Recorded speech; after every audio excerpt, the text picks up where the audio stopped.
Greetings to all you awesome people. I just want to let you know that I appreciate your watching this video and all my other videos that you may have watched, as you are my inspiration. As I plan these videos carefully, I keep you all in mind, trying to bring you content that I would want to see myself and that I really believe can make your life better if digested and acted upon properly. In this video, I will be sharing with you some special tips that have really helped me find happiness every single day, even on those really hard days. Stick around toward the end of the video to discover the most helpful bonus tip and to find out where the Unbreakable Success channel is going next. Let's get into the video. Today's video will be all about how you can be happy more often. Nobody likes when they feel sad, so clicking on this video is a great step toward gaining emotional control and loving how you feel. Finding happiness every day is difficult, but it is certainly doable, and it's worth every second you spend on it. We all have unique personal rules in place that let us control our emotions, for better or for worse. So let's go over setting some personal rules, according to the book Awaken the Giant Within by Tony Robbins. So when you're setting those personal rules, make sure they are clear to yourself, and that'll make it so they're easier to stick with. You can't expect to deliver on something that you aren't too sure about yourself. Also, when you're setting these personal rules, make sure they are conducive to your goals. The main purpose with this is to always improve, no matter what your goals are. Just make sure every day, even though the last day might have been crappy, like you might have lost your job or your dog died, what we want to do is we want to move on, and we want to try to make tomorrow better than today was.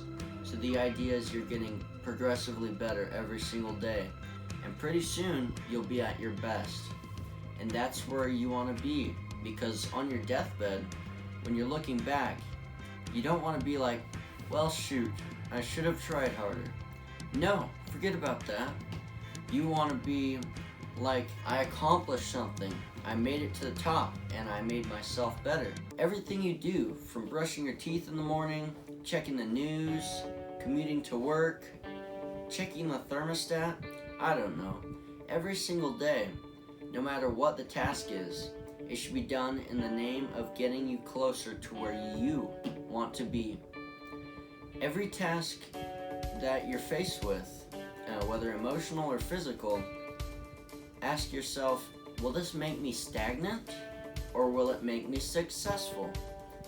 And if it makes you successful, then you know that it's the right choice. Always keep in mind what's honest and what's dishonest, and you want to get to be successful in the honest way, in the legal way, of course. I'll leave a link in the YouTube card above to help you determine if each of your goals lead to success. Also, when setting these goals, you want to make sure that you clearly communicate it to others. Nobody's a mind reader, and they don't know what your expectations are. I see this countless in my own life and in my family's lives. People don't know what is past your boundaries if they don't know where your boundaries even are. If it's foggy to them or foggy to you, it can't be followed very clearly.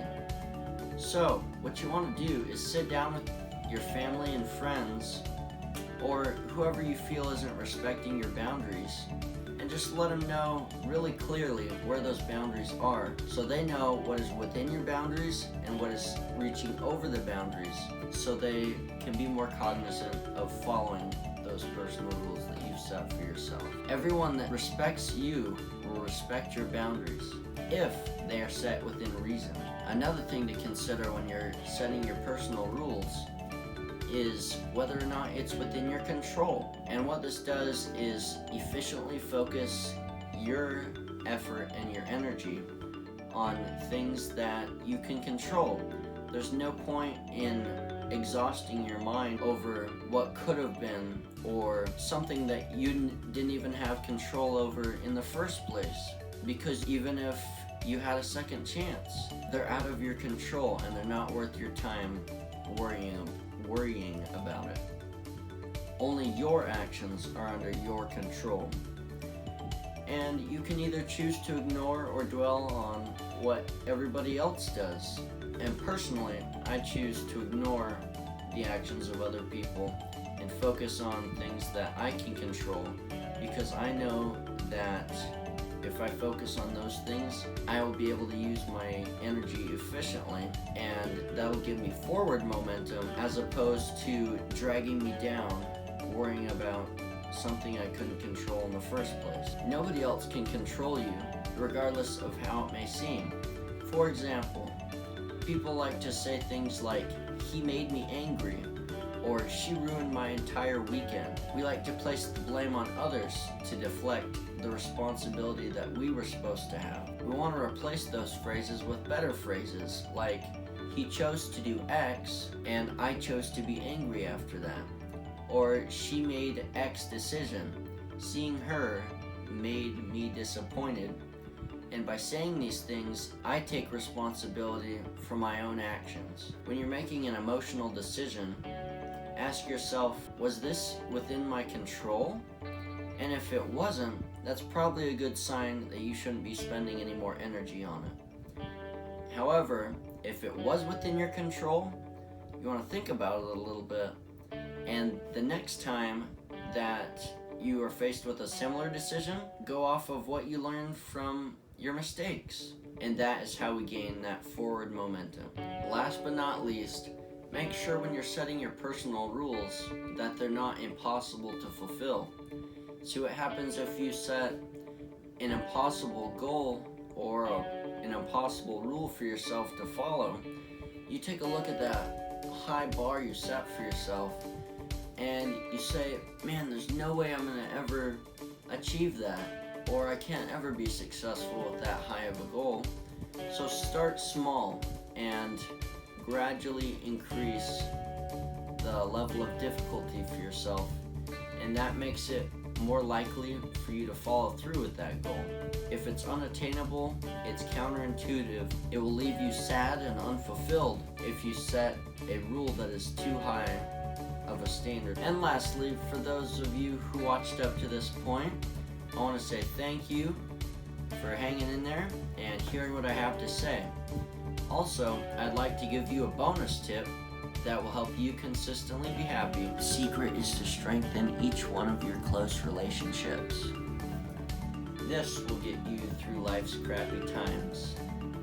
Even when you lose your job, even when your dog dies, even when you run out of food and you're left with nothing, you can always fall back on your friends and your close relationships to help you get through these times. They will help you out in ways that you couldn't help yourself.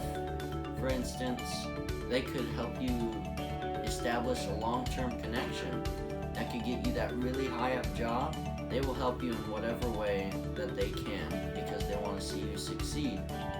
And they will give you free advice like I'm doing right now. You can thank me by hitting those free like and subscribe buttons below if you'd be so kind. If you choose to discipline your mind with these new rules, you'll find that your interactions with other people will get easier, and you'll find that you're not overtaxing yourself by stressing and worrying about what others have done, or what they do, or what they will or continue to do. And that's a wrap on this video, folks. I'm very grateful to see that you've made it this far in the video. As promised, I'll let you know what's going on with the future of Unbreakable Success.